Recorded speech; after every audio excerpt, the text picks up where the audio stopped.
For this tutorial, we're going to take a look at how to use Aweber Report Analytics. And this is going to be one of the most useful tools that Aweber offers because it's going to allow you to see how many people are opening your emails, how many are being sent, how many people are clicking, anything that you could need to know to make sure that your email campaign is successful. So I'm going to go up to Reports, and I'm going to go down to my Reports tab. And as you can see, these are our opens over time. Now at the time of this recording, Aweber is still working on the beta version of this, so I'm going to give you an overview, but it may change a little bit from version to version. Well, first of all, this shows us for this current list, which is one that I chose specifically because it has sent out a bunch of emails, and it shows me how many follow-up messages have gone out, how many broadcast messages, and how many unique messages. And if you want to get specific information about any particular day, you can just go ahead and double click on one of these columns, and it shows you what times of the day people were opening these. And we can go back out to overall. And going down, you can see the date, again, if it was a follow-up, if it was a broadcast, if they were going to unique email addresses, and the totals for each day. Up here, we can put in the detail, and this can let us go to each particular day to see what happened on each day if we'd like. We can display any leads, and we can zoom in time. Now up here you'll notice we can add this to our dashboard. Right now we don't have a dashboard. Up here on the left you can see that we have a dashboard option. I'm going to click on View Dashboard. Now notice that this is an empty dashboard. So you can go ahead and click to see how to add reports to your dashboard that are specialized over what they already offer. But as you can see, we have opens over time that we can look at.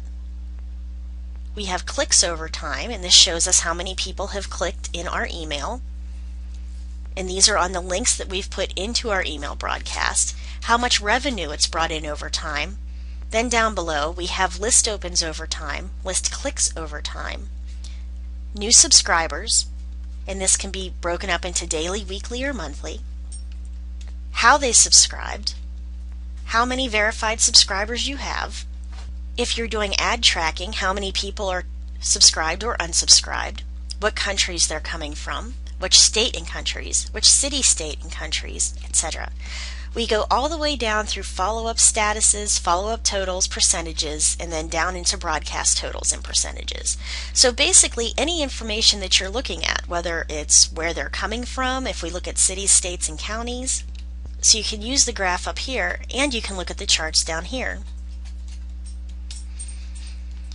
You can also change your current list to look at other emails that were sent out, and it will show you the name of them right up here at the top. And again, you can look at list clicks over time, etc.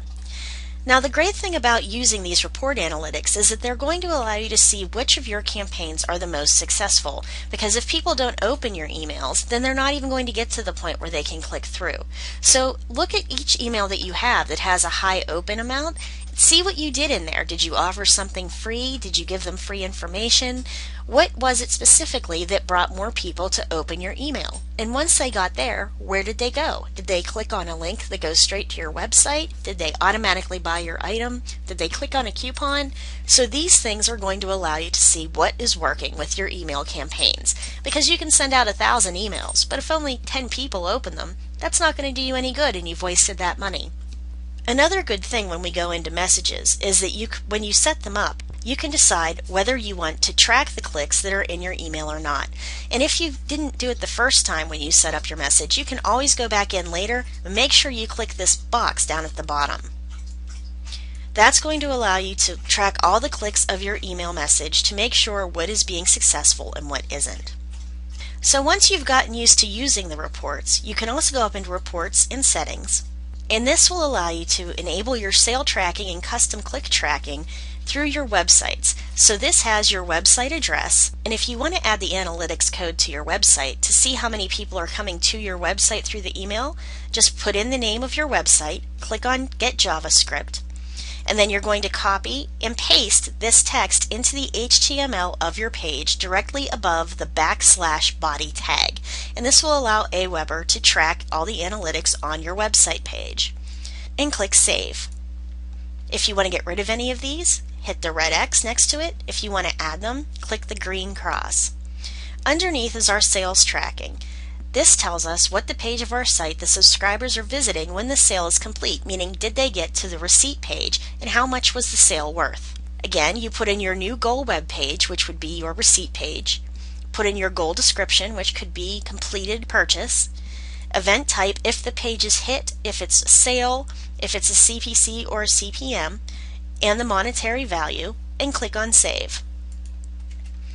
Underneath, these are the URL parameters that we're going to ignore. So if we want to include any query strings in the links to the site, we can tell them about any parameters that won't affect where the link takes subscribers. Again, put in the website address of the page that you want to be ignored here, and then ignored parameter in the name of the web page, just to make it easier for yourself. And then if there are any IPs that we don't want included with the activity, we're going to put the IP address, note that's not website, it's the IP address, into this box and click on Add.